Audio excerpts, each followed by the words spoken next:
What area? I live in New York City. Nice. Yep. Uh, do you enjoy living there? Is there? Yeah, I've been here for about 13 years. Before that, lived in Ohio briefly, and I'm originally from New Jersey, so not too far over. But yeah, I love it here. I've um, get to do a lot, um, and I live over in Brooklyn, so it's a Right. little more manageable. Yeah, as microstudy says, "Hey, I'm walking here." Say that all the time. I I uh I can't remember if you were the part of the group of setters in New York who met up with like Tall Cat and such. Yeah, yeah. So Tall Cat Woofer and Mormogli and I met up. I want to say just a few weeks ago. We did an escape room, and we got out with like 29 seconds to spare. It Wow, was very suspenseful. that is very intense. Um, yeah, yeah. It was a mildly embarrassing because you would think that like four puzzle setters would do quite well, but there was some stuff about the room that I think was a little unfair though. So no. Yeah, there's always something a little bit sus in those escape rooms. If you're Yeah. like a very oh, sorry,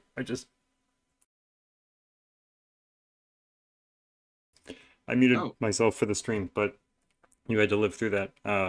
I my throat was bothering me, so I took a drink of water, but then the water Yeah. made me cough because sometimes water makes you cough. A terrible circumstance. Uh, um, okay. What's the most bizarre thing you've ever tasted? The most bizarre thing I've ever tasted.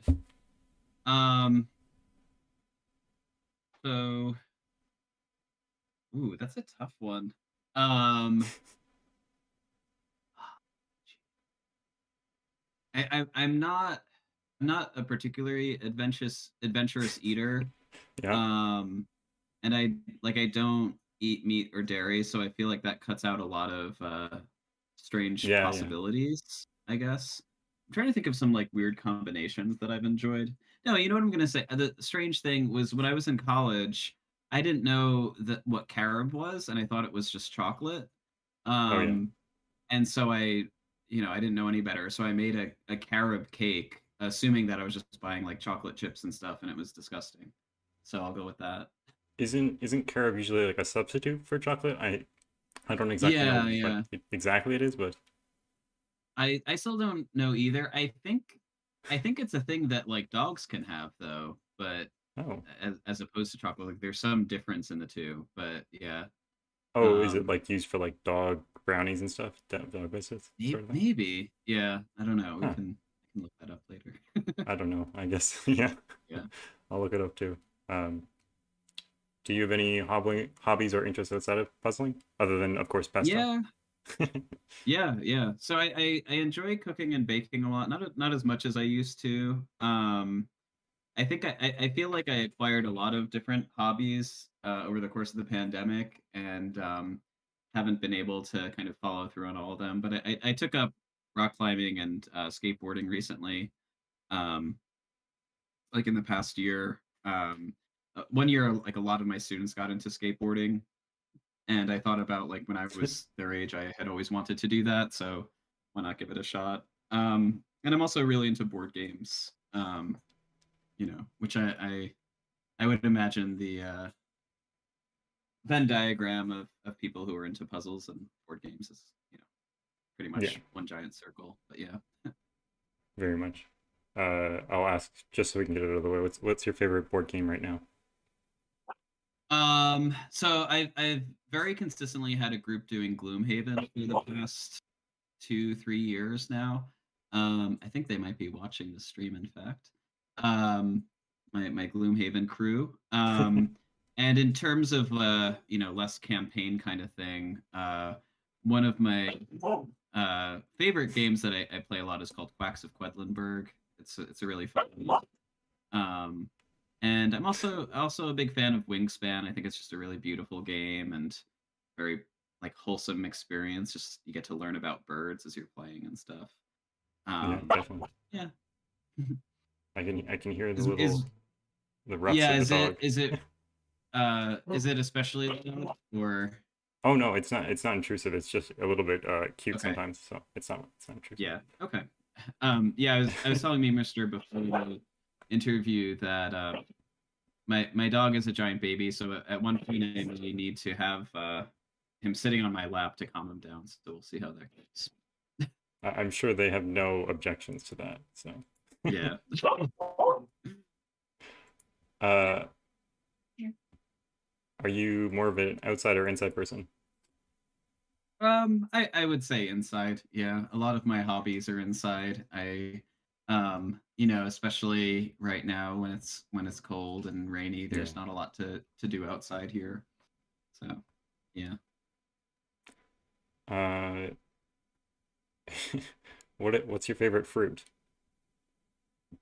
I'd go with peach. But it's you know, it's got to be like the right kind of peach. Um, there's nothing more disappointing than to bite into a peach and it's not ready yet. Yeah, I'll go with that. And what is the ideal size for a peach? Like, should a peach be small or should a peach be large? It should be like James and the Giant Peach Yeah, size. I okay. feel like I'm, you know, inclined to That's say. ideal, yeah, I would say. Yeah, Um, a peach to live in, you know. right, ideal. What's Yeah. the hardest part of being a rabbit parent is a question that MicroStudy had. Oh yeah, thanks, MicroStudy, for asking that. So let me, you know, I'll introduce my rabbit for a second. I feel like I have a, you know, I want to use this interview as like a show and tell. So Mhm. come on out. It's already So this is been Peter. more than a show and tell. Yeah. So this is Oh, Peter. Peter Rabbit. He's my very sweet bunny. I did not name him. He's about 12 years old, so he's a senior rabbit. I'm gonna put him down so Oh, he can enjoy the kale stems now. of Um, course. yeah, so a few things about being a rabbit parent. I've had rabbits for many years. Um, you know, I think the bonding process, if you're trying to have multiple rabbits, can be quite difficult. I had another rabbit, Bonnie, who sadly passed away in November, and they used to fight and hate each other, and there was fur flying and bloodshed, and I had to Oh kind no. of mediate them Hmm. for 2.5 years. Every single day I would have these like mediated sessions between them, and then finally they loved each other, and they did for many years. But that was a lot of work, and also just rabbit proofing one's home. They love to chew on wires and wood and stuff like that. So I think, you know, rabbits make great home companions for people. I highly recommend them, but you also have to know what you're getting into. They're also, you know, they're not like dogs. They don't like snuggling that much with people. They're timid creatures generally, so you have to kind of know their disposition and understand how they communicate and stuff. But yeah, Yeah, I did not. I think I underestimated rabbits. Uh, yeah, yeah, I was gonna say that too. Doombiat like Monty Python rabbit vibes. yeah. But it's Yeah. just a little But yeah, bunny. thankfully none of them have ever, you know, they are very gentle creatures though. I've never had Yeah, to deal with being bit by them. But yeah. I actually have no idea like how long do rabbits normally live to, Yeah, or they how have an old? age range of 8 to 12 years. So Hmm, he's definitely on the older end. But yeah, definitely. he seems to be doing well. That's good. Yeah, good for Peter. Yeah. Um, how do you pronounce the name Math Pesto is a question that Logan Wall had asked. Yeah, just Math Pesto, you got Math it. Pesto. Yeah. Just in case. And then I guess we gotta check about the origin of that name. But there was another question by Daniel Silverstone. If there were more than one Math Pesto, would we have Maths Pesto or Math Pestos or Math Pastille? There was some debate about this. Yeah. Um I feel like as a non British person, well, I guess is it really just the place where we say math? Like, do you say maths in Canada or No, we say don't math? usually say You say math. maths in Canada. Okay. So, So Usually maybe you would like say like mathematics, like that's usually when you would use an S. In, yeah. So I guess it depends on where we are. If myself and my clones were here in North America, we'll go with right. Math Pestos, but in the UK or somewhere, we'll go with Math Pesto. And that's Lucky, my dog in the background, who's barking. Yeah, I think we I'm caught gonna a glimpse. distract him again. Come here, Lucky. Come here. There you go. Oh, what type of dog? Just just to get another one. Uh, don't entirely know. Oh, okay. I think he's a mix of Australian cattle dog and German wire-haired pointer, maybe border collie. Not totally sure. Hmm. I've had him since he was like 8, so there's a whole Right. history of him that is unknown to me. But yeah. Several of those questions were from Logan Wall and Daniel Silverstone, and you'll notice those names are on the screen, as well as Math Pesto himself down there. And these names are all of supporters of the channel. So if you want to support the channel as well, your name will be on here during this segment. But to see the beautiful background, we will remove them for now and move on to the more puzzle-related questions. We might have one or two less puzzle-related questions, or get back onto a peach topic or somewhat or whatnot. Sure. But yeah, we'll start with what's the first puzzle you ever set? Yeah. So let's see. I set my first puzzle in May of 2020, I want to say. And I didn't really go into it with any kind of expectation.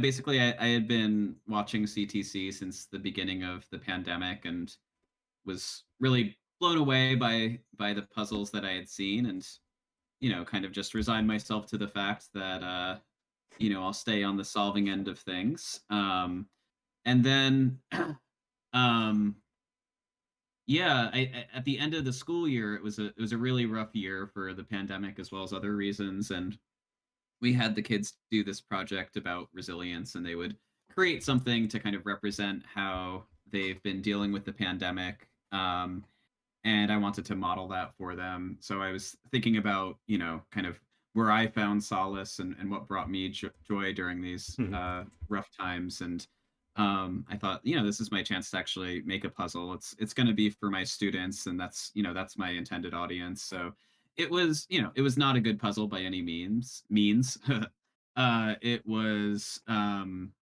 just like a hodgepodge of things. I think it was like um, killer, anti-king, and thermo. And I just kind of made it to be the initials of my school and stuff. That's cute. Um, I was just impressed that it solved. And that in itself was kind of an incredible feat for me. But yeah, I just left it at that. I didn't think I'd continue afterwards. I just kind of um you know was happy that I was able to get something that solved. It wasn't particularly smooth or anything. But then a few months later, I started to continue to try things out. Um and really never stopped. Yeah, But yeah.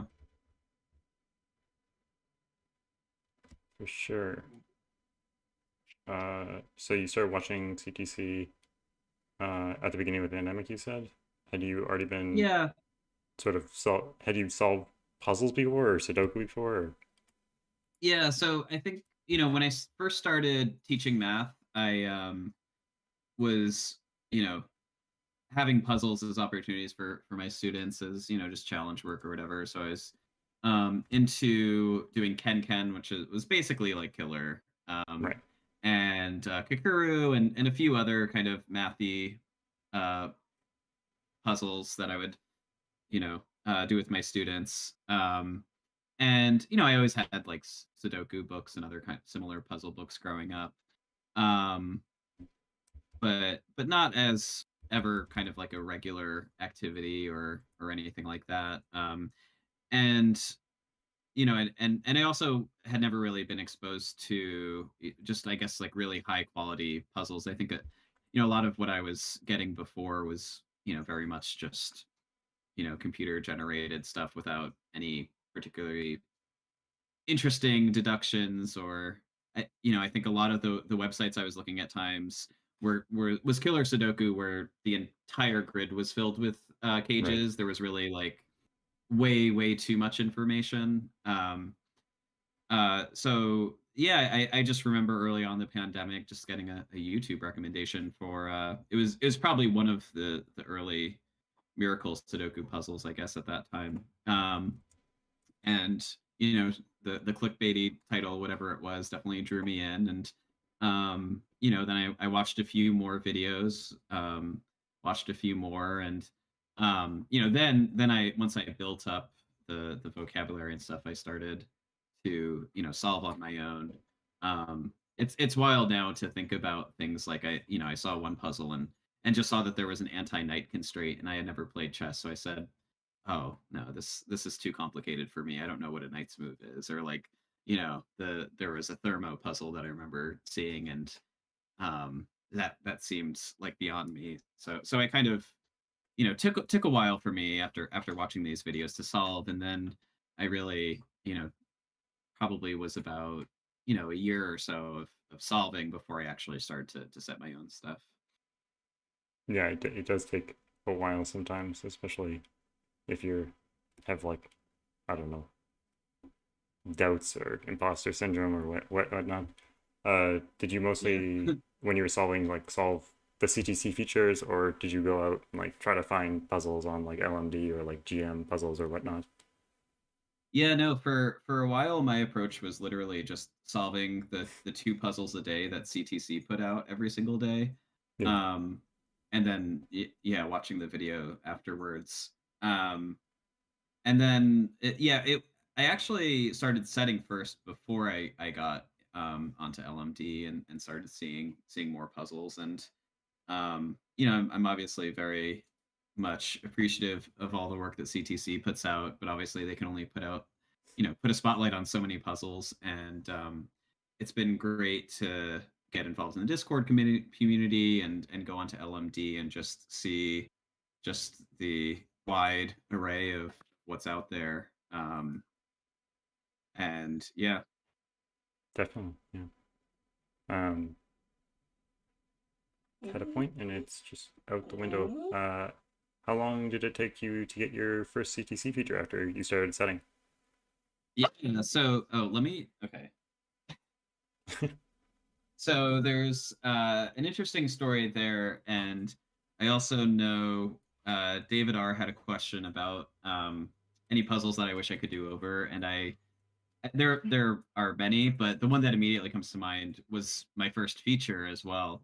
So I started setting in May of 2020, and my first feature was in July. Um, and it was a little embarrassing because the beginning of the video is Mark throwing me a little shade for not adhering to the submission guidelines because I couldn't find them, so I just emailed them and said, hey, I don't know how you decide what puzzles to feature, but here's 5 that I just set. Maybe you could do one of them. I didn't realize I was only supposed to submit one. Um, so so the beginning is him just saying, yeah, this person, Math Pesto, sent us a lot of puzzles. So just so you all know, we should please only submit one. Like, oh god. The puzzle itself, and I threw 5 puzzles at them, and they picked one. The one they picked, you'll not find it anywhere other than that YouTube video. It's not on LMD or anything, but it's called Knuckle Sandwich, and it was a combination of arrow and sandwich clues. And um oh my god, it just full confession, it required bifurcation. I'm very sorry. It was not a smooth puzzle. I honestly, I wonder what the testers saw. Like maybe they found something that I didn't even see in it. That they found some workaround. But it was not a They smooth must have puzzle, and liked your puzzles because they went through and solved the 5, I guess. yeah, yeah. So I definitely would have liked to have redone that puzzle. I mean, the good thing though is that they were very understanding and gave me another chance. So I wrote a very apologetic email a few weeks later saying, I couldn't, didn't know what the submission guidelines are, but I'll be Right. sure to follow them in the future. And I submitted another puzzle, which is actually going to be in volume 2 of the book. And that was my second feature, which was maybe like 2 weeks after that. So either July or August of 2020. That's called Kropke Cages. And it's I don't. Do you have the ability to pull up some of my puzzles? Yes, I am pulling up Yeah. the video of crop cages right now, and I can pull up the puzzle as well. Oh, okay. Yeah. So, um, I wasn't expecting it to get featured, but I was so glad I feel like I got a second chance with them. And so, basically it's just cages with consecutive sums that are adjacent to each other have a white dot, Yeah. cages with a sum in a 1-to-2 ratio. But the important thing is that there's a negative constraint. Um, and I remember in the video, Mark, as he was first explaining the rules, he was like, "What is this cage in box 3 gonna do? It's just a single cage in box 3 with no dots. So how's that gonna help us?" And spoiler alert, there's the negative constraint for both the white dot and the black dot gets used to narrow that down to a single sum, Hmm. um, which was a pretty cool finding. It's definitely, as far as my earlier puzzles go, one that I was happy with. And yeah, was pleasantly surprised that it made it into volume 2 of the book, considering how long ago it was featured and all that. But yeah. I so that's all to say. My first feature, I would like to forget and lie and say that this was my first feature instead. Yeah, I can definitely relate to that. I have a similar situation. I have a video planned explaining my first feature that I can Oh, that's a great idea. that I'm gonna talk about that puzzle and why I don't love it so much. But the second feature, it was actually funny. It's the video title is like an astounding debut, and I'm like, oh, it actually isn't my debut, but I'm happy to pretend it is, like, because the Yeah, other one I don't want to talk about. yeah, So, yeah. yeah, I I can should have relate. just lied and said that knuckle sandwiches never happened. Yeah, just change your name to Math Pestos, and then There you go.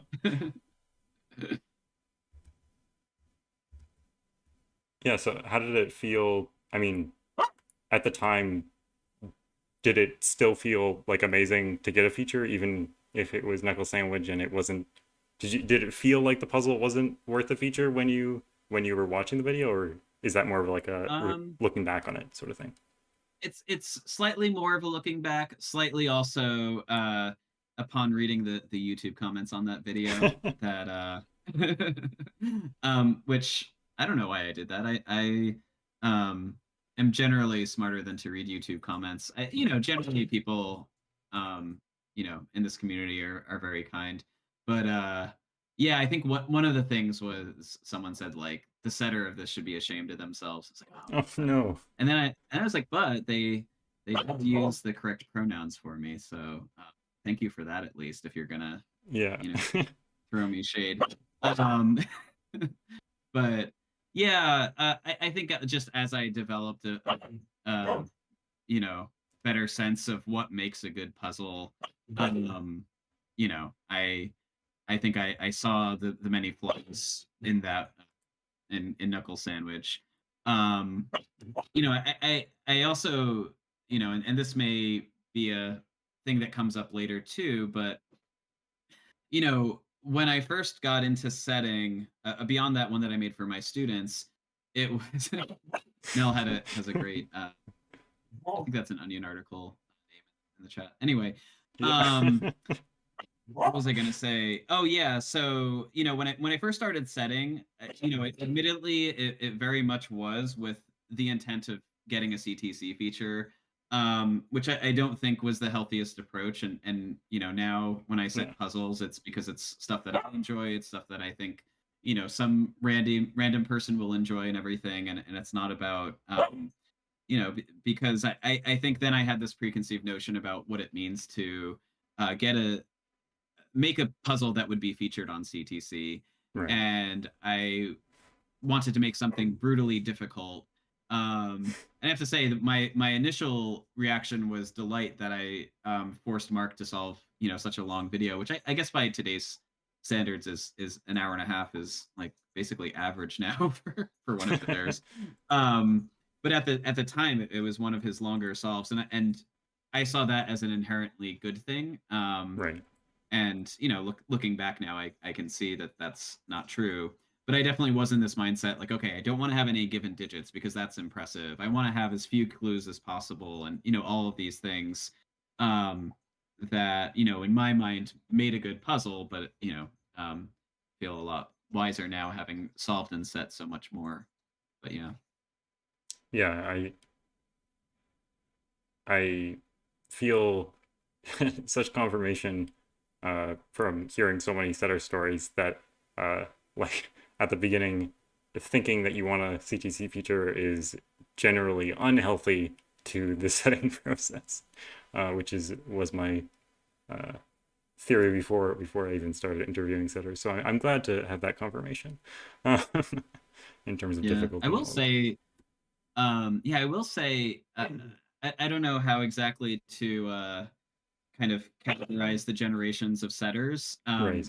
But if there's at least a new generation, and I'm one before that, I feel like the newer generation of setters has a much healthier attitude towards these things, and I'm just also really impressed. Like I'm talking about what trash my first few puzzles were, but like some people just come out of the gate with like incredible puzzles, and Yeah. I don't know if that's a lot that has to do with these setters have spent so much more time observing and solving and kind of taking in all of the various rule sets and things, and really honing in those skills on the solving end before constructing their own. But I've been blown away with like I said, some names here, like Tesseralis was in the chat before, like just immediately, first puzzles that I'm just blown away by, that would even be impressive for, someone who's been setting for many years. So yeah.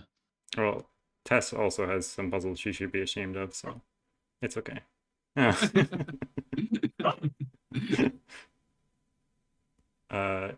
Can you describe in a few words?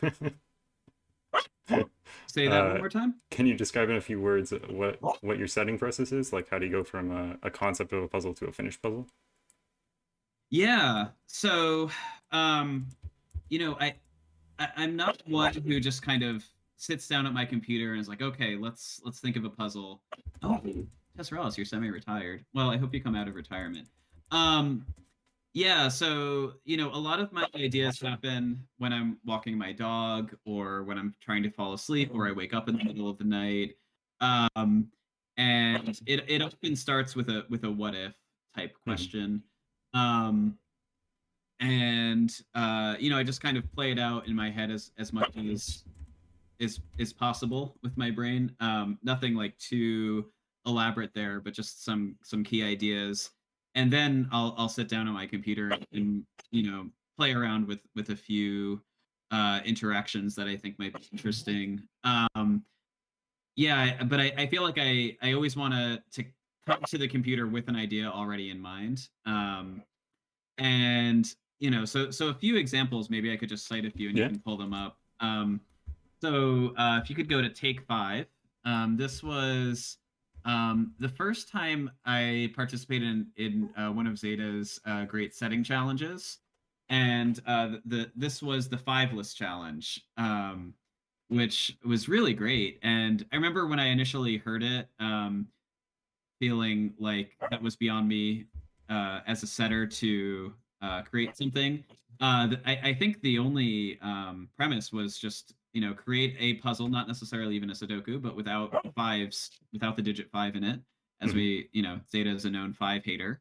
And I just remember I was walking my dog, and I think I was literally picking up his poop as it came to me, because I have a green poop bag, and it's green. Okay, German Whispers. German whispers never had 5, so wouldn't it be cool? I could probably have a German whisper go all around the grid if I took out a 5, and then there's just a digit that repeats in every row, column, and box. So I just kind of like played that out in my head a little bit. And another one that also had repeated digits is called Say Pi Numero, which was a chaos construction with repeating digits. And basically, the idea was, I think it's let's see, it's a little bit before that.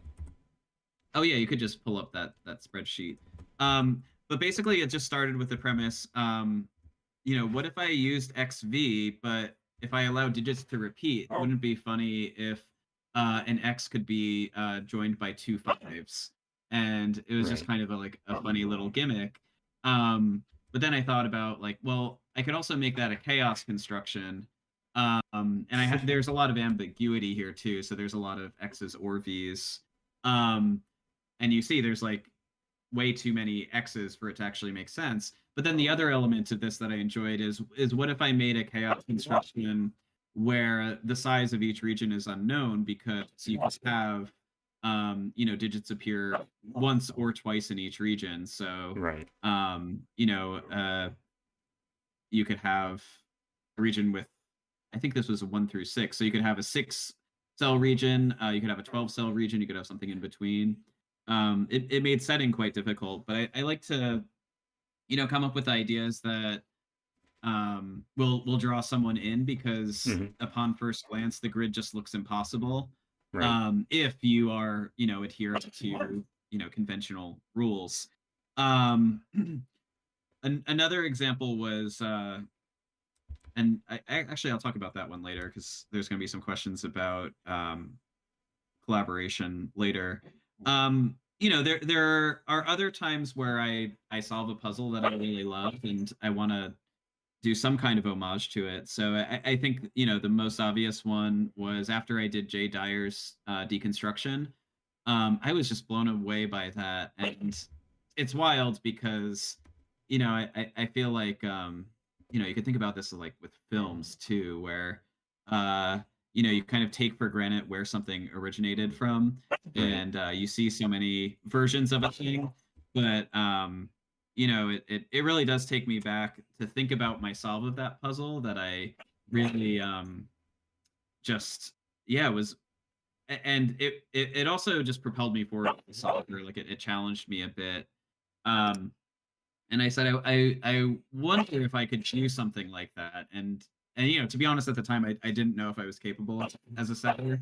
But I also wanted to make it slightly different. So, I said, what if I did some kind of deconstruction, but instead of it being 3x3 boxes, what if the shape of the regions were unknown? Then I took it one step further, and I also thought, well, what if the size of the regions is also unknown? So I took a lot of inspiration from Jay Dyer with that, and this was Seguro deconstruction, or Seguro chaos deconstruction, and that just got a lot more attention than any other puzzles I had previously done. So I made a series out of it, and a lot of people have enjoyed those. Some other puzzles that really inspired me. Zeta Math's vignettes and Jacob and Woofer's pieces. So I've made some puzzles that were inspired by those. The one I did was called 100 Cells. It also just took inspiration from Zeta's general modified cells. I think it was for his 100th solving stream. Probably.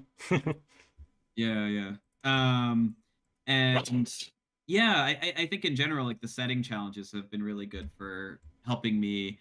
There's a lot of creativity through constraint, and so for example, Take 5 was one of those. So this is 100 cells, and I thought it would just be funny if instead of a negator or a doubler, that I just had a cell becomes 100. And so but if you've seen vignettes or pieces, there's a similar aesthetic in this one. My dog is barking a lot, so I'm just gonna grab him and put him on my lap, and hopefully he will calm down. Come here, Lucky. Lucky really wants to be involved in what's going on right now. Yeah, he also wears a diaper, so he really is a Oh, baby. Here he is. Say hi, Lucky. so cute. Yeah, Lucky is wildin'. And now he's all calmed down because he's getting attention. So Oh no. I was gonna say, oh yeah, in terms of setting challenges, just pushing me outside my comfort zone and inspiring me to explore things has also been a big part of my setting process. Um, like for example, one of Zeta's more recent ones was Fog of War, which I think was Mhm. initially proposed as a setting challenge like 2 months ago, but is still going through the going through solving those puzzles. I enjoyed solving Fog of War, but I honestly didn't plan on setting one myself. But the fact that Zeta put it up as a challenge, encouraged me to try it out, and I just thought so that was Fog Grotto, which it just felt like, oh, a fog puzzle, a cave feels natural for that. So I, set a cave puzzle with Fog of War, and that was really fun. Um, yeah, and then I think lately my approach has been a little bit different, which is I'm really trying to push myself to do things I haven't done before. I think for a while I became very much associated with the Siguro Mhm. deconstruction puzzles, and I didn't want to be associated with any one thing. So, Right. lately my approach is I'll just explore pencil puzzle genre, solve a whole bunch of them, and then think about, if I either want to make one of my own, if I want to do it as a hybrid with Sudoku, if I want to, flip it around with some other stuff. But yeah, I'm really trying to have as wide a variety of puzzles as possible. Unfortunately, every time I think I'm about to set a pencil puzzle myself, I get an idea of how to combine it with a Sudoku, and then I just end up with a Sudoku puzzle again. But I've set a few pure pencil puzzles. I'm hoping I will set a few more, but yeah. That's fair. Um, Oh yeah, thank you Zeta for ending the stream early so everyone could watch this as well. I appreciate that. oh yes, thank you, Zeta for deferring to us. Always appreciate it, especially when I forget to communicate that that's happening and ask you beforehand. Oops, forgot to do that this time, but thank you for accommodating anyway, guys. um, oh my word, my mind is so blank today for some reason. I had like a Oh, no question worries. ready for so long, but it's gone now. um, Maybe we'll go for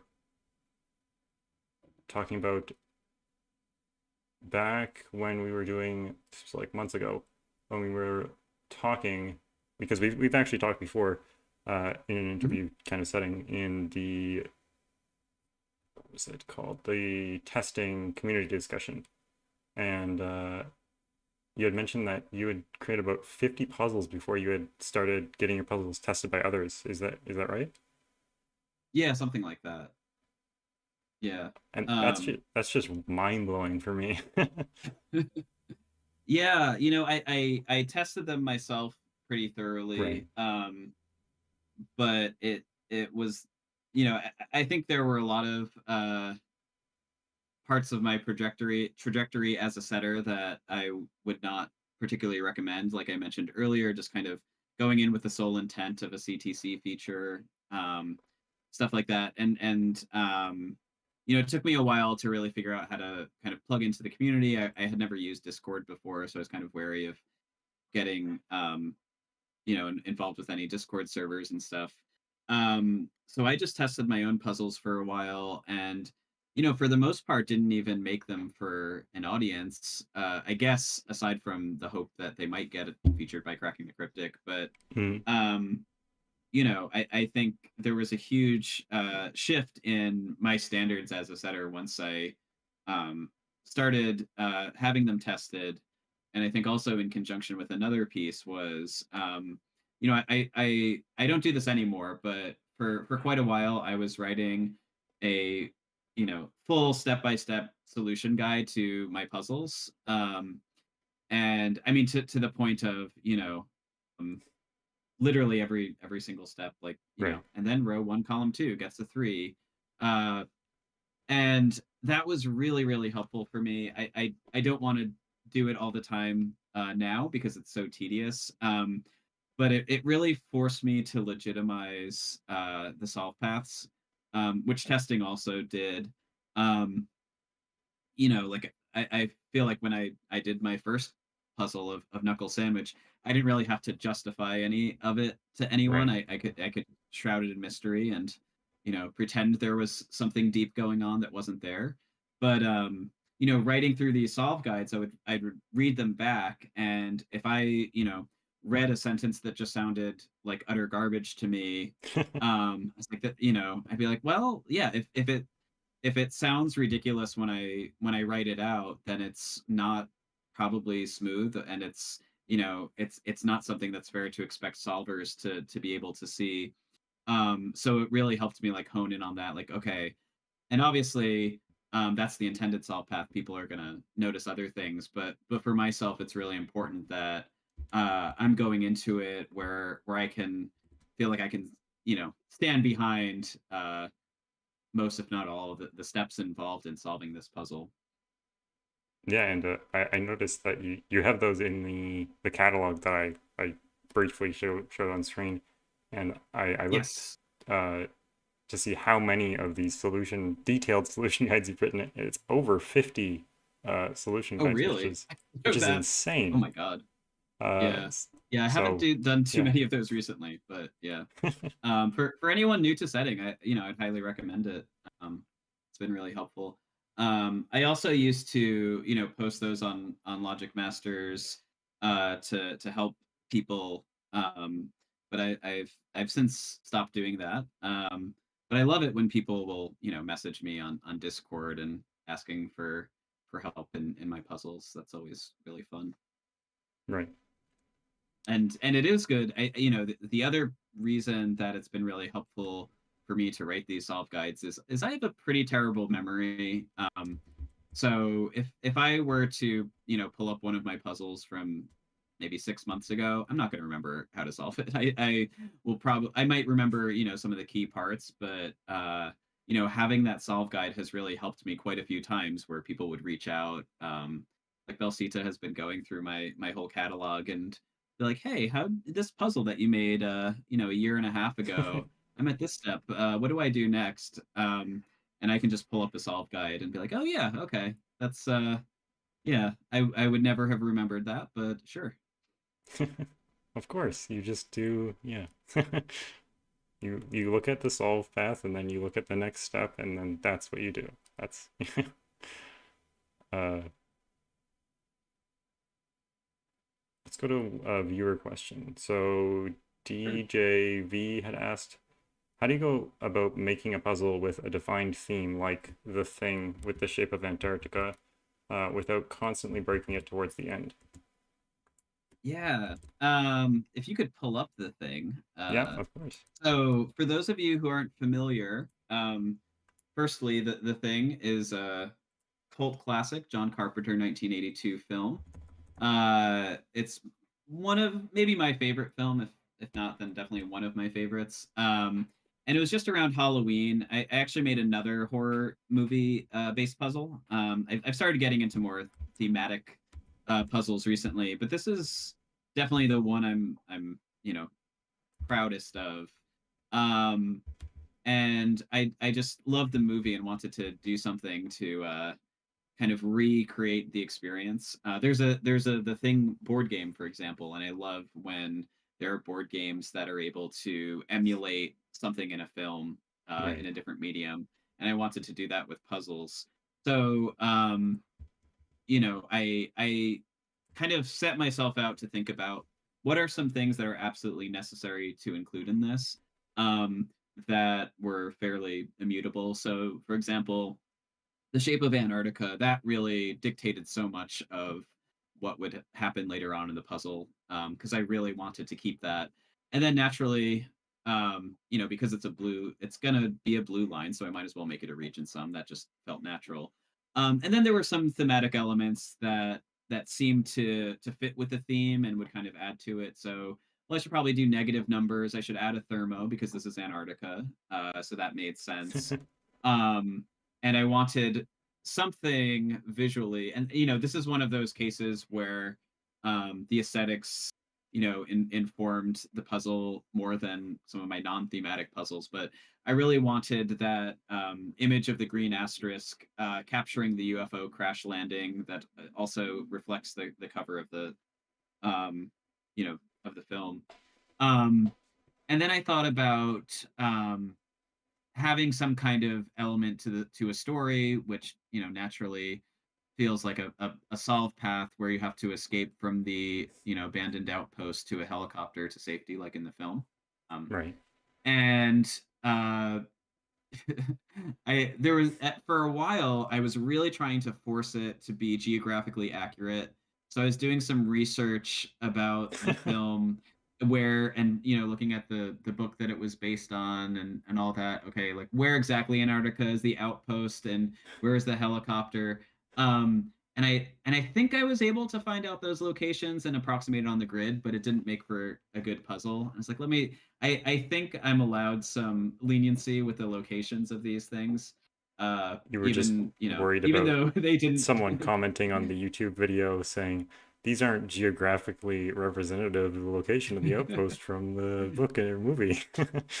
Yeah, I was prepared for that, for people to say that, and no one did. But it's okay if people did make that complaint. But yeah, they in the film they do not travel from like all across Antarctica like in this puzzle. But that's okay. Um, so yeah, I think it is a mix with these kind of more thematic things about like how much the aesthetic is going to inform what happens in the puzzle and where is there room for flexibility. So, for example, you do have to make an orthogonal path from the flame to the helicopter, avoiding instances of the thing showing up. Um, but I in terms of what makes the path, it ended up being German whispers, and I was able to make that work. You know, I just want to give a shout out to quads because I think quads are uh this is my hot take, the most underrated Sudoku rule set.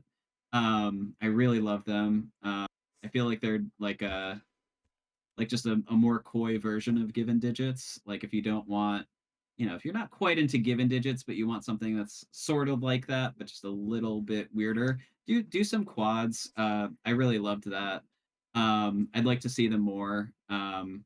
And so I ended up incorporating those into this puzzle as well. But to talk a little bit more about some other thematic puzzles, so around the same time I did one called The Descent, and that was my first cave puzzle. I really really love uh, cave puzzles now. Um, One of my other favorite movies is a horror movie called The Descent, which takes place in a cave, and they in the film they come upon some cave drawings, and I tried to emulate those drawings, um, in the puzzle. Um, and they find out that there's two entrances to this cave, and as you can see by the crimson colored line, which is that's an entropic line. The brown ones, the color Right. of the mountain, are Rendon. But anyway, you could see they almost get out, but then they descend into madness there. Um, and Of course. and of course it's a cave puzzle as well. So that was a fun one to set. Um, and I'm trying to think. I've done a few more recent. Oh, the Area 81 that got featured a couple weeks ago. Mhm. Um, the, they ended up using X Files for the CTC feature, which was nice. It was just a general alien theme based off of David Miller's Area 51 puzzles, but I like that idea of you're creating this loop to enclose the alien, and the cacti is on the outside in the desert. Um, I'm working on something with Nordy. I'm going to talk about collaborations later because I know there were some questions about that. Working on Yeah. something with Nordy that's very thematic and definitely one of the more probably the most ambitious puzzle I have worked on. I'm assuming that Nordy has worked on either. I don't want to say a whole lot about it. I don't know when it'll be done, but it's very, very thematic. So that'll be fun. There's a lot of story to it. I I just remembered what I was going to ask you way before. Uh, you Sure. mentioned just now that this is a very ambitious puzzle that you're making with Nerdy, but you also mentioned before that you come up with these ideas that are uh, like on the edge of what might be possible. So you're like, oh, this is really exciting because then I could make something that really draws the solver in. Do you often find that when you're trying to make something that is near that line of impossible that it just doesn't work out and you're just like, well, that idea doesn't actually make any sense at all? Or is that Yeah. Um, you push things until they actually do work? I would say more so the latter. But I think the way you're framing it is pretty accurate to how I approach it, which is I ask these what if questions that do really Mm-hmm. push, um, and I think just near impossible enough that if I could Right. make it work, that would be very cool. Um, and I think a great example of that was another collaboration with Nordy called The Knight and the Knave. Um, and I had had this idea for a long time of what if I had a puzzle that you solve twice, one where all clues are treated as legitimate, and one where they're all treated as liars, but the grids are identical. Um, and it was an idea I had for a while, but didn't feel it was something that one brain was capable of creating. So it was definitely one of those ones that needed to have a collaboration, and I couldn't have imagined creating it on my own. But I think beyond just the very concept of that was, we went in with a lot of ideas about what felt acceptable in this. Um, like we didn't want there to be clues that were unnecessary for one and necessary for another. And for the most part, we were able to achieve that. We originally started out with a whole lot more constraints, and we were able to say, let's just keep it to thermos, whispers, and Kropke dots. Um, and we wanted to make sure that both puzzles were enjoyable. We didn't want you know one to feel really arduous, and the other to feel like a breeze. We wanted them at Right. similar kind of challenging levels, and we were able to achieve a lot of that, which was really great. But before we set that, I wasn't sure if it would actually be possible to achieve. And I'm so glad we were able to. There haven't been as many like failed experiments as I'd expect. But yeah, I think one of the hardest ones was for me to set was Schrodinger's deconstruction. And so this kind of was later on in my Seguro deconstruction series. And I said, what if I do a Schrodinger cell puzzle? So we have, some cells can contain 2 digits, with also like a star battle element. And normally Seguro rules is a region of size n contains the digits 1 through n, but why don't I force 2 S cells into every region? So now it's contains the digits 0 through n+1. Right, of course.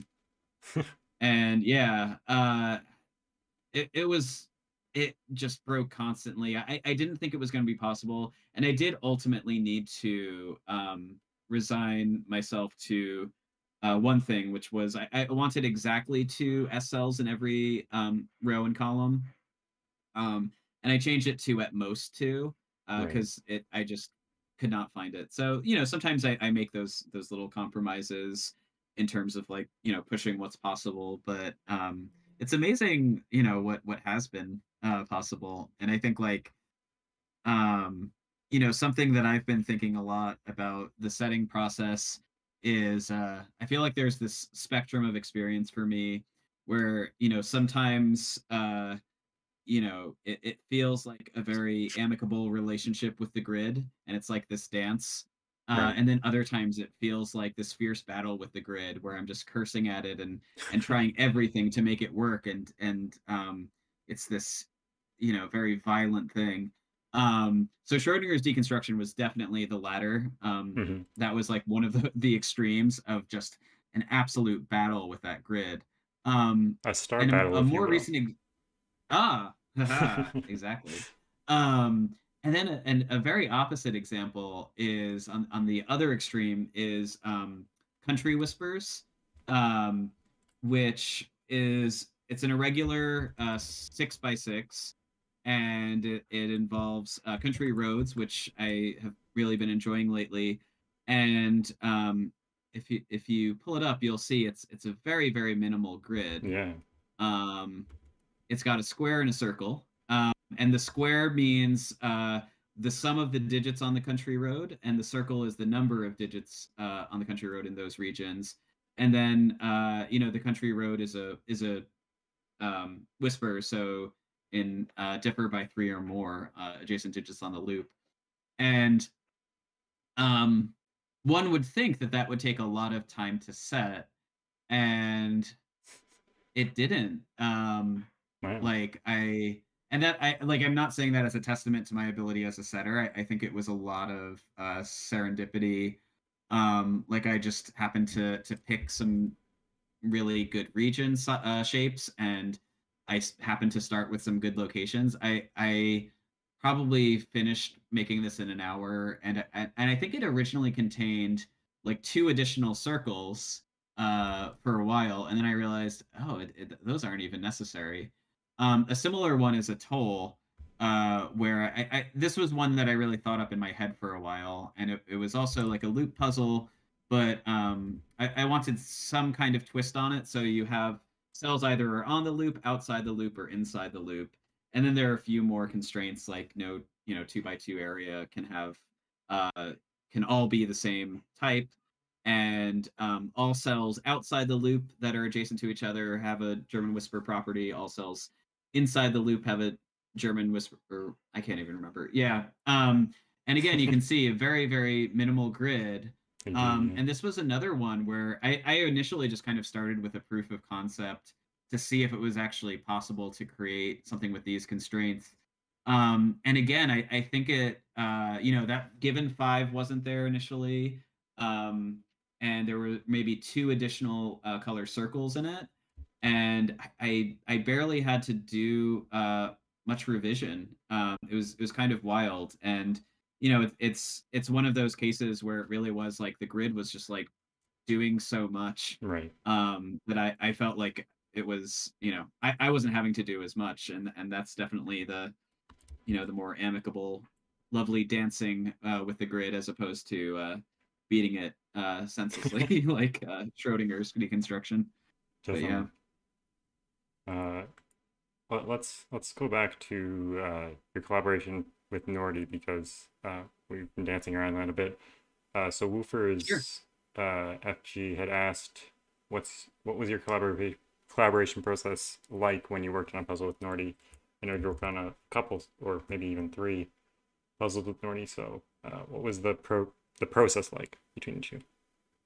Yeah, really great. I just remember over the summer, Nordy had put a call out of just looking to collaborate, and I had reached out because I had liked a lot of Nordy's puzzles before, um, and we kind of just threw some ideas back and forth. We ended up setting the knight and the knave together, um, and I didn't. He had done quite a few collaborations before. That was my first collaboration, so I didn't really go into it knowing what an approach would be, but it was just great. We were just bouncing ideas back and forth, and I think it also held me to a higher standard, in that there were 2 pairs of eyes looking on this and making sure that Right. frankly, if it were just me, I probably would have just finished at a much earlier draft of it. But I really appreciated Artie's like steadfast determination, and we made lots of revisions, and just were able to like tweak every little thing. And I think the great thing is that no 2 setters think alike. So coming together, we just each were able to come up with different pieces that never would have come up. And this generally is a puzzle that I never would have made on my own, and I imagine Nordy wouldn't have been able to make on his own. It's just like the blending of our 2 minds. We also made a pencil puzzle called Acres of Shikaku Country, uh, which was even wilder to set. I mean, but we really just fine tuned it over and over and over again, and it combined acre, Shikaku, and country road. Right. And we set out to do something more ambitious, which was I think we were gonna do something with a fourth genre that involved diagonal lines as well, to put on top of the country road. Oh no. But this, yeah, we didn't Shaka do Shaka that, as which well? I'm glad. Yeah, it was, yeah, that's what it Oh was. no. No. That's horrible. Probably best we didn't do Yeah. that. It looked ugly when we first tried it out, so we were happy with the setup. We're like I mentioned, we're working on one right now, and just kind of taking our time with it, and that's really great too, to not have any kind of deadline to it, and just kind of when we get ideas, we send each other them. Um, oh, I should send the screenshot of the sample. Yeah, I don't know if I'll have to look for it, but it was disgusting. And I'm also collaborating with Analytical Ninja right now. And I don't want to give too many spoilers, but Gurkles did say, or Grockles, I know it's either or. What's your favorite non-Euclidean geometry, and when do we get Yeah. to see a Suguru deconstruction using it? So I'll just say that Analytical Ninja and I are working on a pack right now that involves a something that's non-Euclidean, Oh. and there will be one of the puzzles probably involving some type of deconstruction. We've made a few of them so far, and it's just been a really lovely experience again, just being able to like send each other ideas and building off of each other. Um, and I am as a setter, I'm poly, so feel free to any viewers to slide into my DMs if you want to set a puzzle together Okay. as well. I'm always open to collaborate. Yeah. Uh, we'll do a couple more viewer questions. So Canty had asked, Sure. what is your least favorite commonly used pencil puzzle in hybrids? Which is quite a loaded Yeah. question.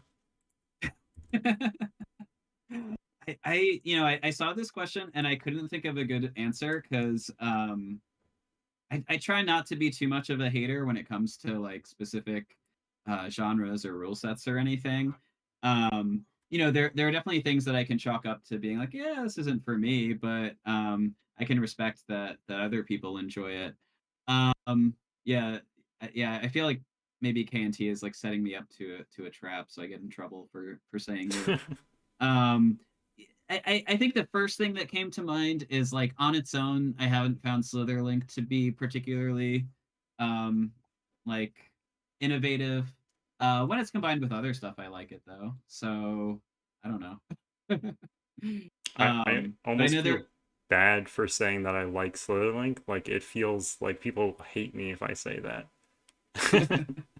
Yeah, and I mean that's the thing too, is like I've definitely used Slitherlink in conjunction with other things. Yeah, exactly. Microstudy just mentioned I did set a Slitherlink, so it's not that I hate it. I don't even know if this really answers KNT's question. I just think that on its own I haven't found like it to be the most enjoyable for me. But that I feel like I'll try to come up with some more controversial takes later if they come to mind, so I can you know stoke the flames. But yeah, You fell for his trap anyway. yeah, Apparently. there you go. Yeah, there was a few Slitherlink hybrids. Notably, your birthday present, Naverio, from Kagi Show, is which I have a solved video of the previous version, which is not the birthday present, but a previous draft, which is even more painful on this channel. Um, David Ratner had asked, do you have a favorite puzzle of yours that you're most proud of that you set, and why are you most proud of it? We might have already covered this, but... Yeah, so I think there's one I didn't speak to yet. So the thing is definitely up there. I think another one was I can't even remember the full name. It was some variation of Siguru Chaos Deconstruction. number 1729. It's all a Right. lie, I think. Um, this actually came as a suggestion from, I don't know how to say their name, Bootanks, who had messaged me a bit about some other puzzles earlier in that series. And I think half jokingly, it was just like, oh, you should do a liar puzzle like this. And I think that was at a point in my setting experience where I thought, like, this is way beyond me setting a liar Right. puzzle. Like, I don't know how these things work. I wouldn't even know where to begin, let alone in this like subgenre of chaos construction or whatever. So I think this is one of those ones where I set out as being near impossible, and you know not really expecting anything to come of it. um and I think what was striking to me after I said it was, at least many of the early kind of liar puzzles, is it really required a very maximalist grid. um and as far as a liar puzzle goes, like, this isn't that busy of a grid, Right. Yeah. like, you might expect a lot more. And sure enough, after I published it, I realized there were it could be even more minimized. But yeah, it really challenged me as a setter to do something that I didn't think I was capable of doing. And I think for that, it's one of the ones I'm more proud of, because it just propelled me forward. And I think it also just gave me the confidence to kind of set things that might initially seem impossible. But yeah. Yeah. And I know the other half of David's question was one that I could do over, but I talked quite a bit about that, and that's knuckle sandwich. Yeah. Um, Daniel Silverstone asked, "What to you makes a puzzle you set beautiful versus a puzzle you solve?" I'm guessing also beautiful. That's a trick question. Yeah, yeah. So as far as solving it, I just think about kind of like my visceral reaction throughout the solve. And if I feel like I'm experiencing these epiphanies throughout, that makes a puzzle really beautiful to me.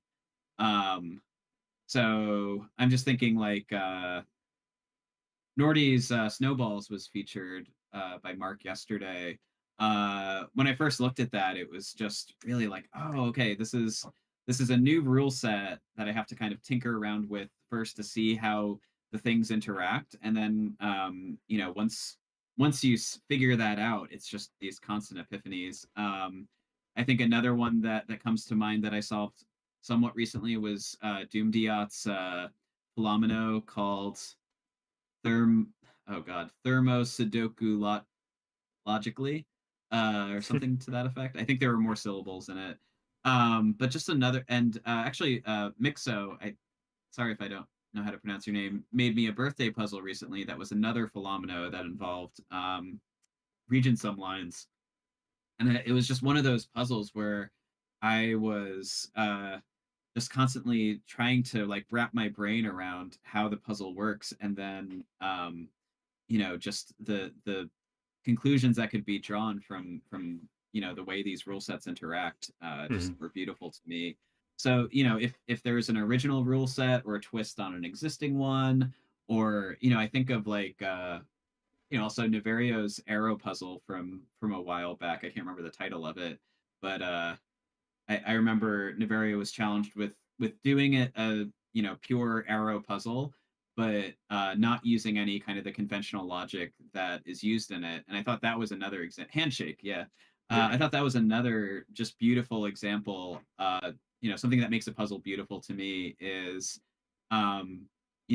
taking something that you've seen a million times, like arrows and just arrows, but having to see them in a totally different way.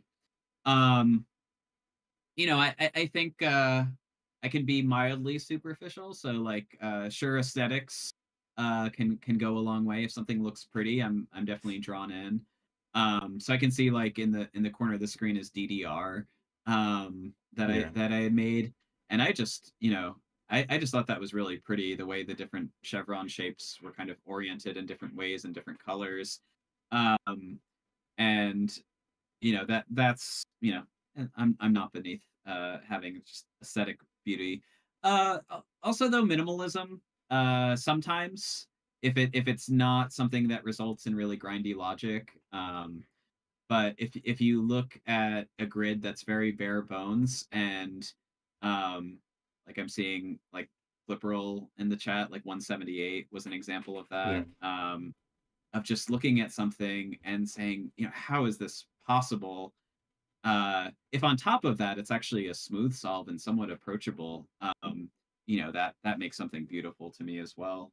I think on the setting end, a lot of similar things about that, Yeah. but I think again, I just kind of go on my gut and think about how I feel at the end of a puzzle that I've set. So Analytical Ninja and I were working on one yesterday that I was just so excited about, and if I find myself solving a puzzle I've set over and over again in the testing phase, not because I want to test it, just because I'm like, oh, I really want to see what this deduction is like again, and all of that. That's a hallmark for me of something that I would consider beautiful. That's an awesome way to put it. On the other side of things, is there something that you see other setters do that annoys you, or something in setting itself? Do you have a puzzling pet peeve? So setting me up for traps again. Okay. Yeah. I think let me think about this for a second before I answer.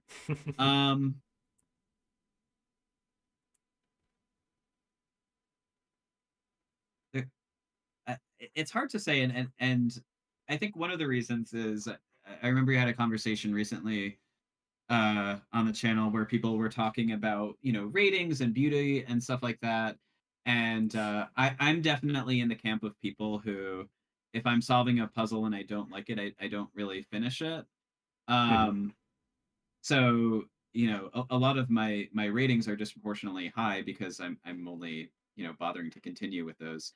um yeah, so I think, like, some things that I don't like, I want to give like a hot take, so let me think Okay. about that. Two cell Ren bands, why? Just use a white crofty dot. What else? God, I'm gonna say this, which is I actually like indexing a lot, and I know that's not a popular opinion.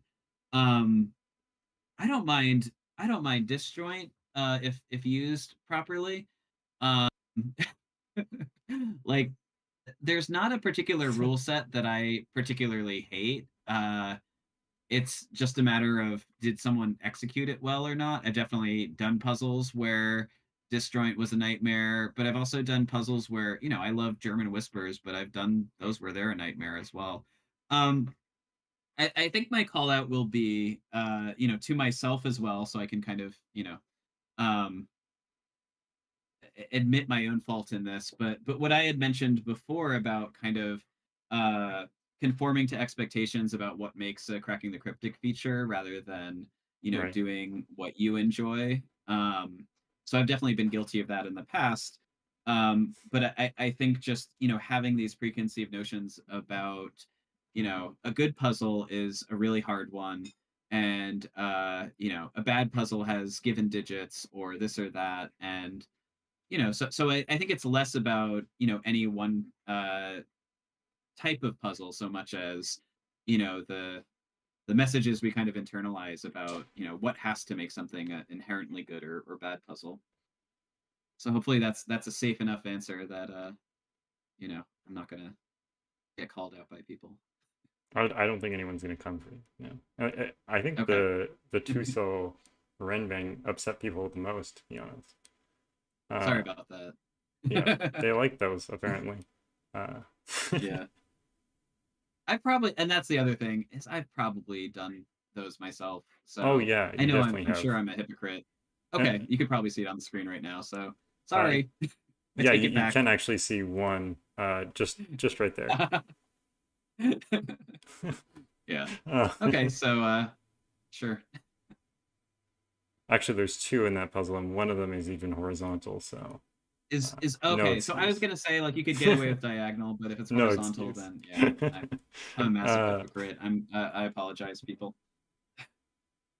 uh, how do you come up with your puzzle names, and what do you feel is your best puzzle name? That's a great question, and unfortunately, I don't feel like I have that many great answers. I think sometimes it kind of depends on my mood. There are times where I'll literally just go, uh, okay, it's a killer and a Renban. I'll just call it killer Renban. Or like I had a whole series of 159 Right. puzzles. It was like 159 whispers, 159 Renban. That those are on the days where I'm feeling lazy. Um, I would like to be more creative with puzzle names. If inspiration strikes. Um, Let me just take a quick look if there are any that I actually. Oh yeah, and sometimes what I do is if I'm listening to a song or something while making the puzzle, I'll just name it that. Yeah. Um, okay, so one that this is not the doesn't roll off the tongue the easiest, but I really liked the puzzle name Rolling Down That Hill, A Deal with Quads, named after the Kate Bush song. Because the image is you do have these quads that look like they're rolling down a hill of red band hills, and you know, so Yeah. that was one. Let me just see if there are any other titles.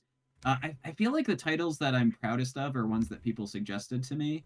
Like I think it I can't remember who it was, but I did like a sandwich chaos construction, and Afraid Not I think suggested that I go with the crust cut off, because Right. the crust kind of like um created the regions. So that's a nice title, but I didn't come up with it, so I can't take credit for it. Um, yeah, I would love to know other people's answer to that. Because I've definitely seen some titles that I love of other puzzles, but yeah. I think you have some pretty banger titles. Uh, Okay, thanks. I like Nasty Normie. Remember? That's a good one. It's a good Oh yeah, yeah. little play on Min the Mini, Mean Mini, yeah, yeah. mean minis. I remember when Fagrado was featured, just because it's a portmanteau of Hmm. because it's a fog of war puzzle, and a grotto because it's a cave. And I think Simon said like that is the nastiest title you could ever think of or something. Okay. But yeah. Oh. um, how does your experience with songwriting and composing music impact your perspective on setting? Oh, that's a great question. So, for people who don't know, I also have I guess I forgot to mention that when you asked about hobbies. I also play Yeah. music. Yeah, it's a very, very similar approach in many ways. And I think kind of the bridge between them for me has been math. Um, Interesting. when even when I was very little, I was very interested in music theory and especially the mathematical aspects of it. Oh yeah, now is the time to cite a running joke from MicroStudy, who claimed during a Zeta math stream that I got nominated for a Grammy for best hip hop album. I've never put out a hip hop album, which is I think for the best for everyone. But yeah, writing music, I think I have a similar approach. I also had a minor background in film editing, and I think looking at things on a very granular level is where I really enjoy it, and just tweaking those things. It feels very analogous between when I'm working on some kind of melody and just adjusting a note here and there in the same way that I might adjust how you know where that thermo bends on the grid and stuff. Right. And I think it's also a similar process in that a lot of the initial thinking is just without the instrument, without the computer, just in my head about some concepts, and then I like will sit down and try to put things out. But yeah, for me it's also filled a similar void because early on in the pandemic I couldn't play music, at least not live with other people. And I think in an odd way, this kind of like filled that gap for me for a bit. Right. I think there were definitely some Grammy nominated hip hop artists that went insane during COVID because they couldn't perform live. So Yeah. I'm glad you found something Yeah. else. Yeah, maybe I'll put out like a hip hop album about puzzles. Yeah. Like what rhymes with Sudoku? That would work. I don't know. Probably Uh, just like other puzzle names would rhyme with it. So Kuchaku. yeah, yeah. Yeah, something like that. Uh, do you feel like you're good at writing the rules to your own puzzles? I want to say yes, and then I read YouTube comments, and I'm compelled to say no. I try to make them clear, but I'm also trying to make them brief, and often those things are at conflict with one another. Right. I love to get feedback on rules clarity from people on Discord, especially for people who are not native English speakers, for example. So recently, I don't. This isn't on LMD, but I made one. This was an. Oh, okay. So this is a title I'm proud of. Median Mini. So I thought it would be funny to do a mean mini puzzle that involved medians. But then I found out that like that translation of mean in other languages doesn't work. So yeah, Belsita actually tested it and like didn't quite and I forget. I think maybe Henry Pye James, but a few people were like, this doesn't really translate easily. So that's something that I had taken for granted before in terms of thinking about particular mathematical concepts that might be introduced and or puns. But yeah. um yes, Henry Pye James is the rules clarification god. Absolutely. Like if you want to make sure that there are no you know there's no ambiguity in the phrasing of your words, run it by them. Yeah. And it's Henry P.I. James. It's not Henry Pajamas, Oh. which is what I thought it was for a long Oh, time. okay. Pi James, that's Yeah, I think helpful it's to like know. a Okay. private Private investigator sort of. investigator. Yeah. Okay. I Good to think know. we have clarified that before with him. So, or at least someone has Okay. clarified that with me before. So, Yeah. uh,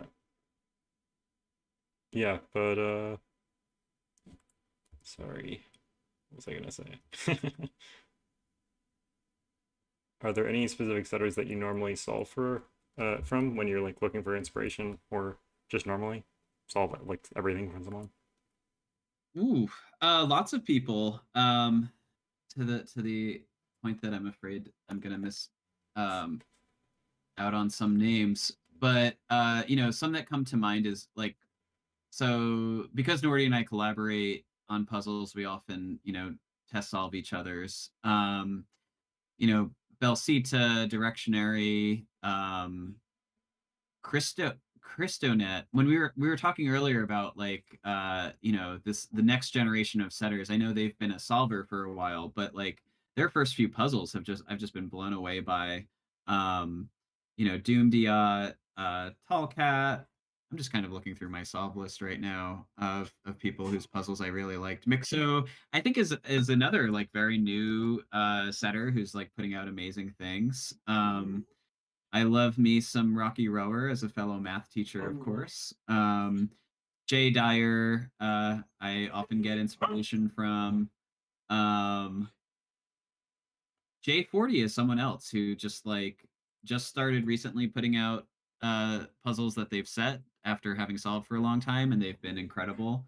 I'm just loving this next generation of setters, and so I think that's another thing is I'm trying to not just go for the household names on Logic Masters, but when I see that it's someone's first puzzle, check it out.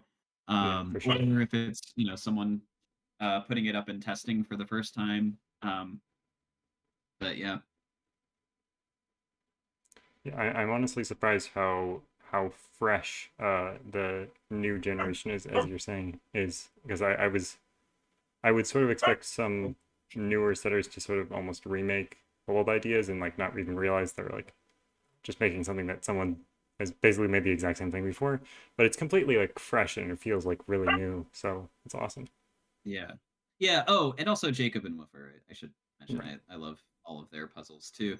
Um, yeah, I feel like at some point in Sudoku history classes around the world that I know Zeta's teaching Sudoku, so there will be like a canon, and we'll have like a nomenclature for the different generations of setters. Um, so I don't know like what the names will be given to the different generations. Um, but yeah, Yeah, I just hope like they're not as the cringy as pre-pandemic. boomers and zoomers. Yeah, yeah.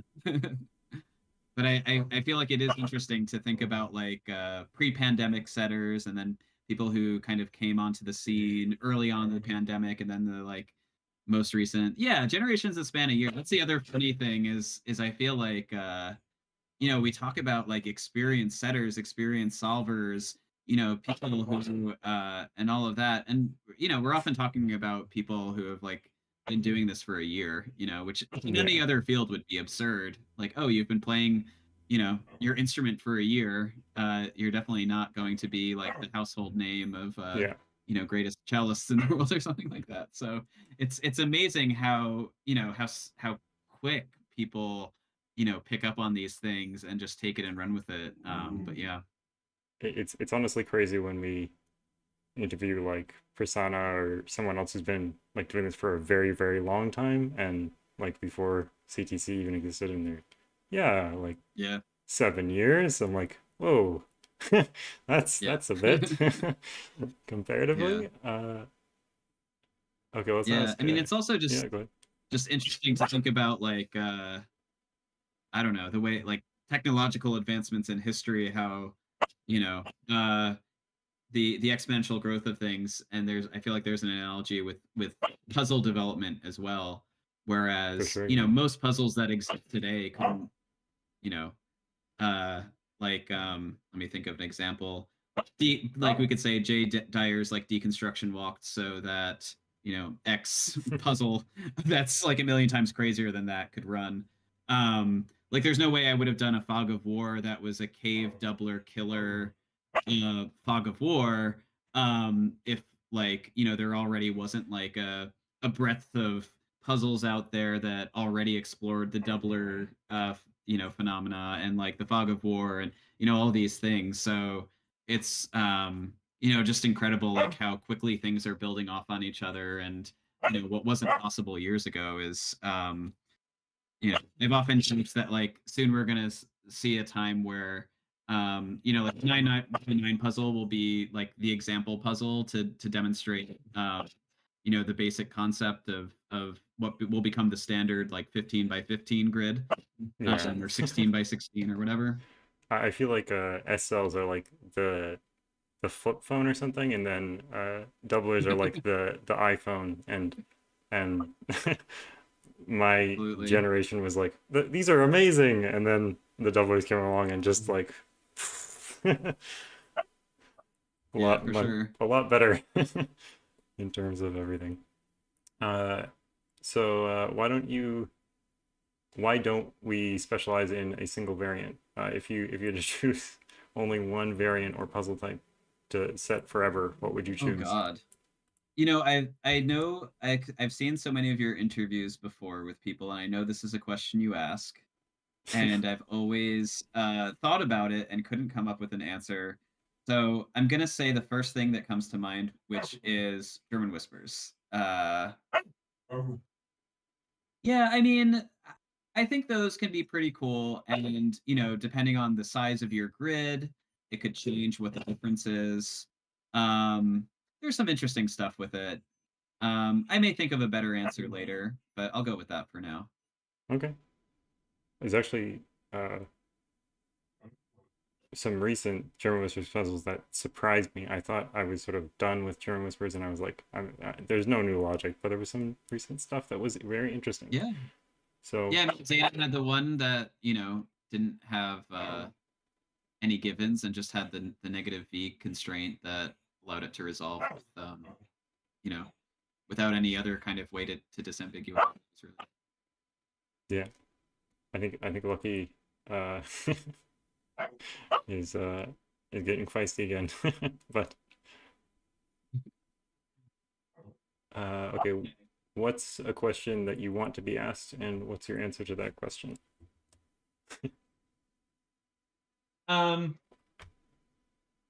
What's a question that I want to be asked?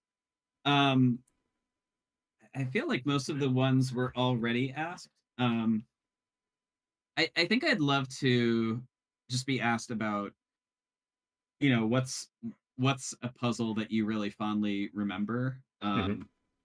Because I think many of us solve so many puzzles, and we're definitely not going to remember every step to even maybe a handful of them. But just I think I can look back and think about the feeling of completing a specific puzzle and what kind of like that process was like. Um, and yeah, I mean, I already mentioned Jay Dyer's deconstruction. Mm-hmm. I could probably think of a few others if I rattled my brain a bit, but just thinking about puzzles that I solved that really shifted things for me. They either propelled me forward as a solver, or they did something that I thought was impossible, that I was just blown away by. But yeah. Right. It's an interesting question. Who is your favorite person to watch solve your puzzles? Oh. Um, I'm gonna go with Wen Chang Lu because I don't know what he's saying, and it's fascinating to watch. I feel like I've learned a little bit of Mandarin by watching him, but it's been a really cool exercise in seeing like what I can infer based on what he's pointing to on the grid and how he's saying things. Um, that's the most diplomatic answer in the world. Zeta, you're up there too, though. Don't worry. But yeah, I mean, I just love it because I didn't even know about him, and then someone messaged me just being like, "Hey, I don't know if you saw this solve of one of your puzzles," and then I looked at his other puzzles and I realized, oh, he had done a whole bunch of mine. So I just sat down and watched them all. Um, at the time, I was like slowly learning through that how to count to nine in Mandarin. I'm not doing it anymore very well, but oh God, Navarro, but you're up there too. I love watching your solves. Okay, so I'm gonna revise my answer to I love everyone equally. I don't have favorite streamers or anything or solvers or anything like that. There we go. This is Navarro, like you just have to speak in your native tongue, and then you'll love it, yeah. I this or they'll this love is it. bringing Sorry. me back Okay. to yeah, another trap question. I feel like people are just setting me up for but this is like when I teach and students ask me who my favorite students are, and my default answer is I don't have any favorites. I like all of you equally, blah blah blah. So I'm just gonna go with that for this answer as well. Except as someone who knows lots of teachers, that's definitely not true. Um, No, teachers absolutely do not have favorites. That is a pure myth. yeah, sure. uh, Just in case any students Google this and find me. what? Let's talk about humor in puzzles. What does humor in puzzles mean to you? Oh yeah. I definitely like to make some silly puzzles. Um so, like the 100 cell puzzle that I mentioned Mhm. before, um where yeah, like there were certain cells that were just modified to equal 100. I thought that was kind of funny. Um I I like I wouldn't say all of my puzzles approach this, but I do like the absurd. I think that's in line with my sense of humor oftentimes. But like let me just see if I can think of some examples. Um, like an act. Okay, so I have one called an actual Suguru chaos construction, and this was just kind of uh, a joke puzzle that I just thought like, yeah, I know my Seguro deconstruction puzzles. It's kind of a misnomer because it's um not including some of the pure rules of Seguro. So let me like respond to that by making one that looks absolutely zany, but does in fact do it. And the thing about this is it's a lot of standard Sudoku rules except for the most normal one. So if you read the rules, you fill the digits to fill the grid with the digits 1 to 9, but a digit may appear never once or more than once in a row/column, which I thought was just like funny to think about. So that's another example of humor. Uh, but I would be remiss to not mention my most famous troll puzzle, which is Chaotic Evil, that I know a number of people here enjoyed. And I don't know if I can say much more about it because I don't want to ruin it. Um, but that's yeah, it's funny. Um, People seem to enjoy it, and the name is quite fitting. That's all. But if you do solve it, there's a lot of funny comments on LMD that are hidden comments. Uh, but yeah, It seems like there's a lot of funny comments that aren't hidden there's a as lot of well. yeah, that too. There's a lot of winking, Yeah. But yeah. First comment. Oh. What's the first? Oh yeah. Very nice and troll puzzle. Yes, that's also a good one. Yeah. Yeah, I would like to do some more troll puzzles. I'll have to think about that. Um, but I So do yeah. like the idea of sorry, just like puzzles that kind of like trick people a little bit in the way that Chaotic Evil does on a but I also like to do it in other ways where I've taken a twist on a rule set, and so you kind of like fall into this comfort, and then you might forget about the twist that's involved, and set up aspects of the puzzle that will, we're talking about traps quite a bit, but that'll like fall people into a trap and punish them for failing to remember that this is a twist on that rule set, and therefore they can't just gracefully move along with the assumptions that they normally have. But yeah. Yeah, I feel like doing that in a fog of war puzzle would be quite amusing because the number of people who would accidentally put a digit in and then reveal stuff and be like, no, no, wait, no, Right. no, that's not. Yeah. But if it actually was the correct digit, then it wouldn't reveal anything. So. Right. But it would also be funny because they would put the digit in thinking that it would reveal something and then be like, wait a second. Yeah. Anyways, I was saying we were discussing the massive spreadsheet of all your puzzles and cataloging and such. Would you recommend that other setters do cataloging of their own puzzles? Yeah. I'm happy with you sharing that spreadsheet on the screen just as a template for people. I started doing this spreadsheet when I started getting featured on different streams and stuff, just so that I could have a collection of, anytime a puzzle was featured by someone, and also, save all of my solutions. I made that mistake early on where I just forgot to save solutions and the different formats that they were featured on, where it's been posted, if I have walkthroughs that I've written up, and then, it's also just been helpful for me to kind of, similar to the Discord archive, list the different puzzle types that are featured so I can kind of do a quick idea, and then similar to like the difficulty ratings and the date when I made them.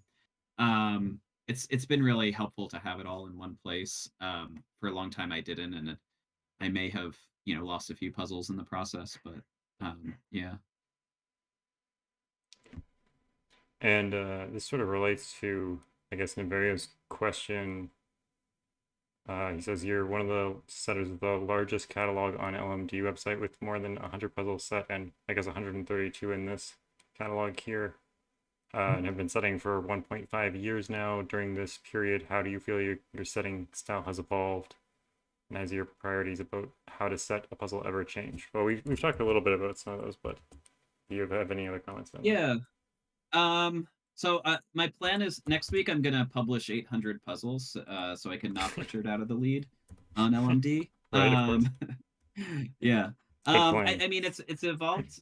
Yeah, it's evolved in a lot of ways. I think I alluded to this more. I've really tried to achieve more variety as a setter recently, and it's been nice to be associated with particular types of puzzles. But and I hold Jay Dyer as someone in this regard, where like when I think of Jay Dyer, I don't think of any one specific puzzle. I think of like lots of different types of puzzles that are kind of all over the place. And I'd like to think that I can, if not now, eventually be seen in a similar light as, just someone who, you know, does a lot of different things and hopefully does a lot of those things well. I think there was a period of time where I was almost exclusively setting puzzles that got rated as 5-star difficulty as LMD. I definitely don't feel the need to do that anymore. I do have to say, like, I still struggle. I've never published a 1-star puzzle, a 1-star difficulty puzzle. Oh yes, I'm just seeing in the chat from you, me, Mister. Yes, my dog's diaper. Why don't you take a seat, Lucky? Because that's distracting. Sit. No, it's okay. There you go. Oh, now you're gonna lick my face. Okay. Um, what was I saying? Yeah, it's. I would like to challenge myself to set a 1-star difficulty puzzle because I don't know how to do that and make it good. And I was saying to you before the interview that I've never set a classic Sudoku either. Which I'd be curious, like how many setters out there who make lots of variant Sudoku have never done a classic either. Um, so I've been trying to push myself more in various ways. I definitely would say over time I've held myself to higher standards. I feel like I really want to be able to, justify every step of a solve and not feel like, yeah, that part was really iffy and you had to do a lot in your head and all of that. Yeah.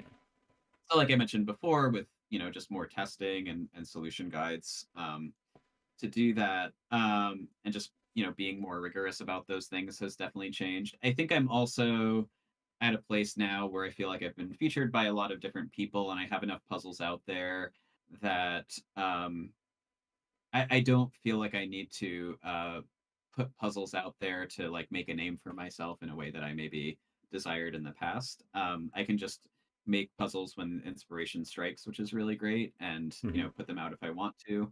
I'd also say like I do have a lot of puzzles on Logic Masters. I'm a lot more discerning now than I used to be, in terms of what I actually do publish on there. I think part of that is yeah, I don't need to put everything all on one space. I can, put things in the right place for it. So, there's some puzzles that I just post on the Discord. There are some puzzles that I, just make for people as well, and that's been really nice. Like with the birthday puzzles and the Secret Santa that happened.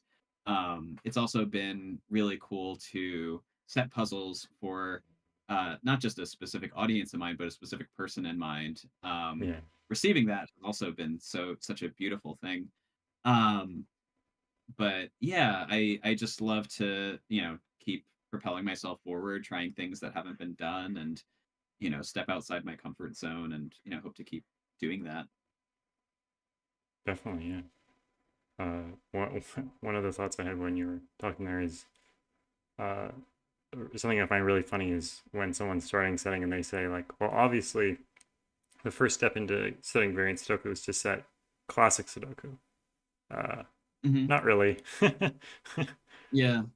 A lot of people don't even do that at all, really. Yeah, I mean, I was saying this before the interview that watching the speed setting contests on classic Sudoku, it was wild to me how just different it was. Um, seeing the approach to setting classics it was unlike anything, at least for myself, in terms of setting non-classic puzzles. I could probably liken it to like seeing how a musician might train to play classical music versus jazz versus something else. Like, Right. it's just a whole different skill set, a whole different vocabulary. But yeah,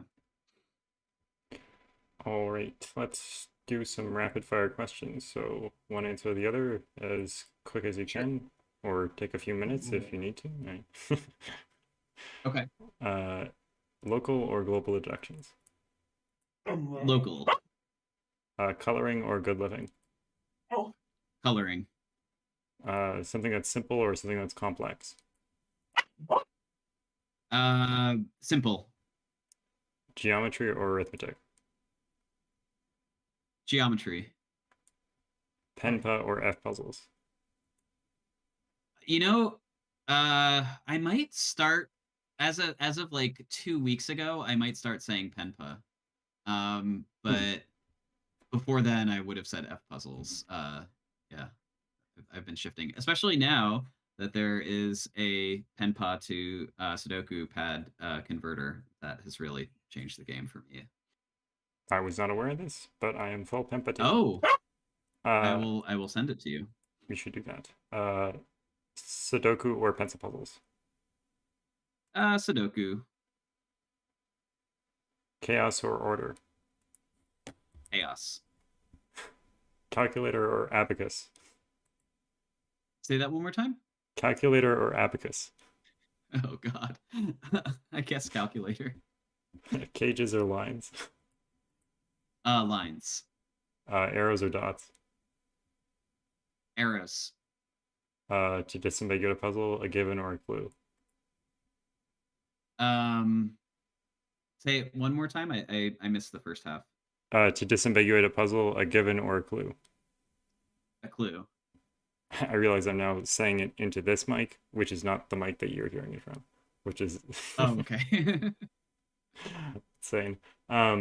Outside or inside clues? Inside. That's it, I think. I Okay, thought there was great. one more for some reason in my brain, but it's not listed here, so. There were a couple new questions, guys. One new question. Yeah, there were a few that I had not heard before. Caught me off guard. I swear there was one more, but whatever. Before we wrap up here, do you find more enjoyment in solving or setting? I'd say more so setting. I think I'm not the best solver, so I probably should get better at it, and it'll probably in turn make me a better setter. But I think I wouldn't say I set it more than I solve, but probably spend more hours setting than I spend solving. Yeah, sorry, just laughing at Isabel's comment in chat. Oh God. uh, Yeah. so would you set puzzles even if no one would solve them? Oh, absolutely. And I have. You know, I take joy, and like I said before, my memory is bad, so I could set a puzzle and make it for myself, and in 6 months, it'll be a brand new puzzle for me to enjoy. So, yeah. Or have you ever pulled the jovial and set something and then just close the tab? Uh, no, not that level. I do like to try and save anything because, I might be thinking something's not that great a puzzle, and then a few days later I look at it again and realize like, oh, actually it has some potential. So yeah, definitely not the same level as Joviel of just closing something Yeah. disappears forever. what makes you want to solve something versus not want to solve it, or want to Like I finish said solving? before, I finish solving. Yeah. So there was an interesting discussion. Uh, hmm, on what server was it? I don't know. I know Woofer was talking about it, about kind of like difficulty creep within a puzzle itself. That Um, was you know, my server. Yeah. that was okay. Uh, I think my approach to setting is I try not to have, and again, I'm sure there are contradictions to this example and all, but generally what I strive for is, something to really draw someone in that might be an easy-ish deduction. Um, like I tend to not strive for, a break-in that requires just staring at the screen for an hour and then finally you get to put a digit in. I want to like reward the people and entice them to explore it further. And I think that's generally my ideal as a solver as well, especially thinking about I just got home from work. I'm really exhausted. um, I don't want something that's going to hurt my brain too much, or at the very least something that eases me into hurting my brain a bunch. And so like Yeah. time constraints may factor in as well.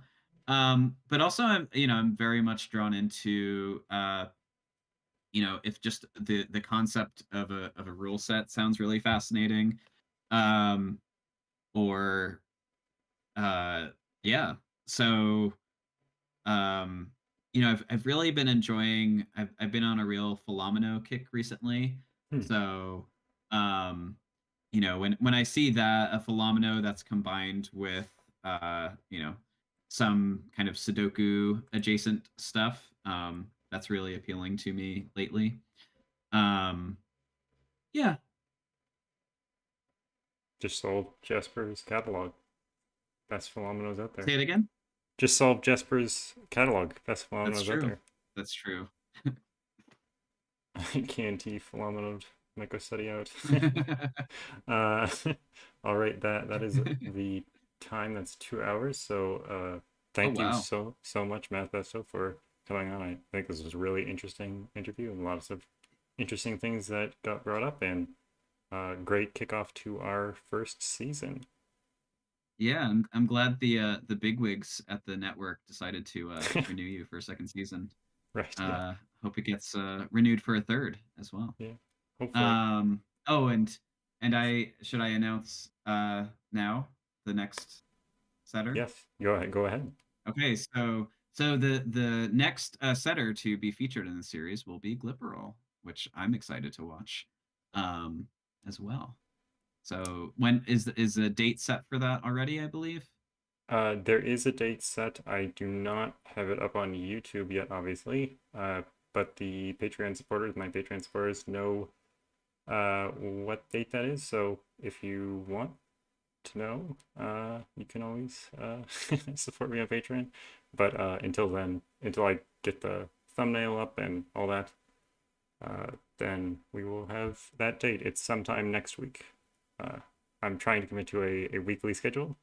It might be a little bit off from that, I think, at some point, but That's great. Glipper, Speaking of Glipperall's been being binging a the series in Patreon preparation. supporter, Yeah. nice.